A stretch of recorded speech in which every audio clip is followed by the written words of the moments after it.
ธุเด้อน้ำอันนี้แม่นน้ำพระพุทธมนต์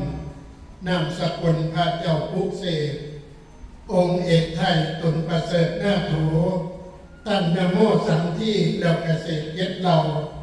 ด้วยพระคาถาเป็นวิชาแก่ขาปาดแผ่ขาเส้นศัตรูองค์สัพพัญโยสวดหยัดขัดออกมาจากพระคัมภีร์น้ำอันนี้เป็นน้ำพระพุทธอาฏใสส่องเวหาอากาศน้ำอันนี้มีอยู่ในสระอโนดา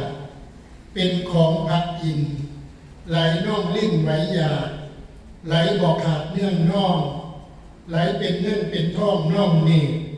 หมอปลุกเสกว่าเป็นของขังพุทธคุณนั่งธรรมคุณนั่งสังฆคุณนั่งเป็นของมันแจนใสเป็นแหวนเงี้ยงเงากินบ่อเศร้าซึ่งสาข้าพญาและโลกข้านามพระพุทธาทรงโปรดบ่เป็นโทษห่อน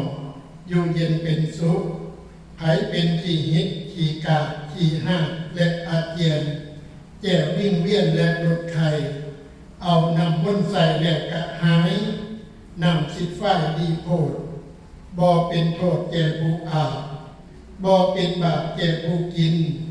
น้ำอันนี้เป็นน้ำของพ่อพระอินทร์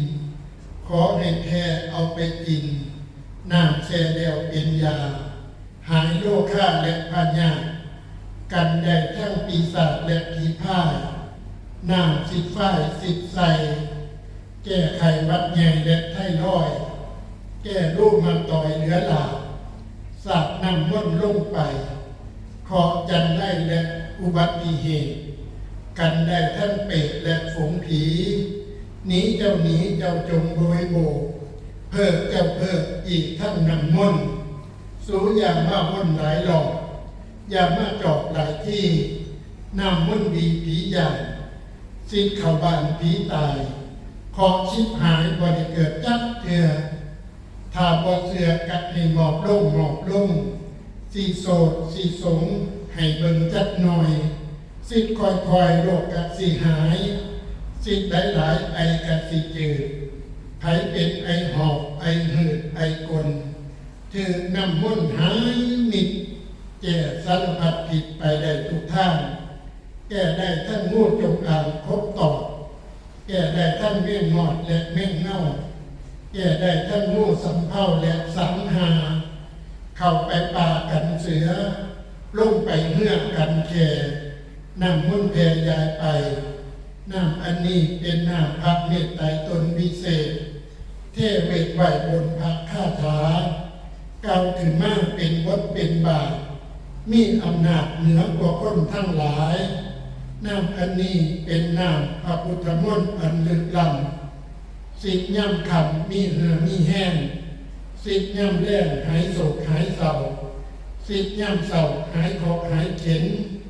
สิทธิ์ย่ำเป็นไปมากได้ง่ายสิทธิ์ย่ำบ่ายหายง่วงหายเหงาสิทธิ์บ่เศร้าอายุยืนหอดหอยสิทธิ์ใส่เด็กหน่อยใหญ่กาหน้าบานสิทธิ์ใส่เมียม่านกะสิออกลูกง่ายน้ำมันผายรถเย็นหายคอหายเข็นหายถูกหายยากบ่อึดบ่อยากไผผู้ออกลูกยากกัดมันเอาไปกินทุกวันบ่ต้องไปทำมันให้มันลำบากบ่ต้องไปคิดยากเสียเล่นเสียท่อน้ำอันนี้ดีแท้ดีหลีสิไปใส่คนจนก็สิเป็นคนมีได้เป็นเศรษฐีมีเงินแสนเงินหมื่นจิตใจก็ส่งเสียงอยากทำบุญทำทานจึงได้ตั้งชื่อว่าน้ำสิทธิ์ฟ้าสิทธิ์ใส่คนก็ได้เป็นไงสิทธิ์ฟ้าใส่มีสติปัญญารับอาสาเจ้าหน้าดีมากน้ำอันนี้เป็นน้ำอาบจันไล่สิทธิ์ใส่หัวใจบ่ให้โศกให้เศร้าสิทธิ์ใส่ผู้เฒ่าผู้หนุ่มผู้สาวมีอายุยืนยาวบ่น้อย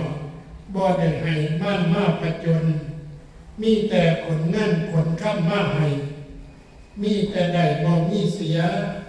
สิทธิ์ใส่ผัวกับเมียที่ได้อยู่นั่งกันตลอดไปบัดนี้ข คอยสิไรยอดภาคขวนบ่ให้เจ้าได้อึดได้อยากบ่ทุกข์บ่ยากจักสิ่งจักแนวความเจ็บเจ้าอย่าได้ความไข่เจ้าอย่ามีให้หมู่เจ้าได้เป็นเศรษฐี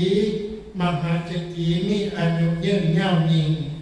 ได้มีเป็นทุกสิ่งสมปรารถนามีพละนามัยแข็งแห้งบ่แก่บ่เฒ่าเงินทองไหลหลังเข้าสู่มือสู่วันให้หมู่เจ้าถือหวยรวยเบิดกันทุกคนเด้อ